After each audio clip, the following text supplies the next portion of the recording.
And the Hollywood Syndicate, we just got the 2 runners on the day, but the Hollywood Syndicate is on the crest of a wave at the moment. Our last 5 runners, we've had 3 winners, 2 seconds, and 2 winners on the card yesterday. It's really been a nice time for the Syndicates. I mean, there isn't better times like these when we, as we know, the wheel turns, and it seems to be in our favour at the moment. Yeah, horses are running well, and it's lovely to have the winners, but enjoy the moment while it's never lost. But it's nice to see that there is 1 or 2 horses that is going to go on and win more races, and not just like a 1-time winner or a 2-time winner. So there is a little bit light in the tunnel. Absolutely, and great to have East Coast Radio on course for their filly, who they named East Coast Star. Ran a really nice second on debut yesterday, so she'll certainly be one to follow. I think the stable have a run on the calendar for her on the 28th of October, where they're probably going to look to put her into a 1400 metre for the fillies. And she's certainly going to enjoy the extra furlong. So definitely one to consider. She ran a top race yesterday. We're really pleased with that effort. And then obviously the 2 winners after that, Purple Powerhouse and Mrs. Hotline. I mean, they're both going to just keep on improving. You have to imagine. I mean, they haven't had too many starts under the belt so far. So, I think there's a little bit more to come from both. Yeah, well, Mrs. Hotline's a big, lanky, tall filly. Stays very well. And I think when you've got a filly that stays very well, you get more of a chance, There's an opportunity for her to win more races. And I think she'll be even better if she goes on the grass. I know she's won both her races on the poly, but the way her action, the way she races, I think she could enjoy the turf too, which I think she's a filly that's always going to improve. She looks like she's still green and still learning. Absolutely. That was an 1800 metres, and obviously a daughter of Irish Flame, she's going to get better as they go further, I'd imagine. I mean, that's what they've shown so far. So she's bred for a little bit more, and I think she's not stopping there. But obviously turning our attentions to our 2 runners this weekend, we have Purple Merchant, a daughter of Trippy out of the Western Wintermere Savannah Air on Sunday, and that's in the second race.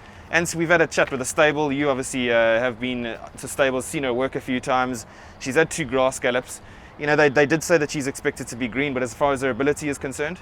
Yeah, she has got ability, and sometimes the trainers are very concerned. They always be more cautious than anything else, but she has got ability, but they're worried about her greenness, because she does show a lot of that at home, that she's very green. So first time at the races, if she doesn't find herself too green, she'll be very competitive. Yeah, surely she will. But as we mentioned, I mean, we both got our best bet in the same race, and that's It Must Be Love from the Ashley Fortune Yard. So I think she's going to be tough to beat, but we'll be looking for a nice performance from this filly, Purple Merchant, and that's in the second race at Hollywood Bets Greyville on Sunday.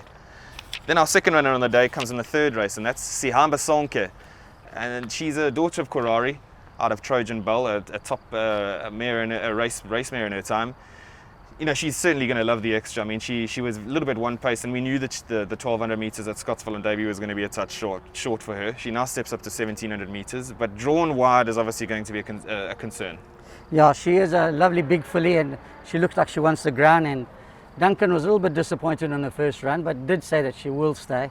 And obviously Duncan never gets them to win first time out. They always improve a lot with the 1 run under their belt. And only concern is from that draw, how much speed she's going to have to get across. And so she's going to find it very tough, but I'm sure she's going to run a much improved race on her first run. Yeah, she finished quite far back in that run, and that was just over 12 and a half lengths back in 11th or 12th place, I think.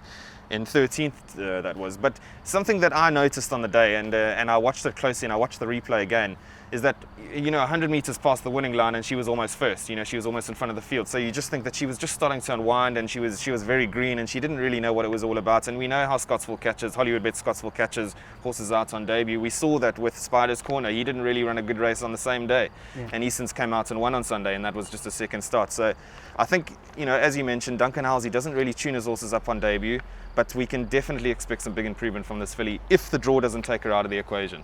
Yeah, I think that's the biggest concern, is how much speed she's got in the first part of the race to get across. And if she finds herself a bit wide, then she'll struggle a little bit. But if she can find speed out the gate and get into a good position, she'll be competitive. Absolutely. I mean, we got Dennis Schwartz on, so he knows how to do it. I mean, he's a good jockey in his own right. So yeah, we'll be looking for some improvement.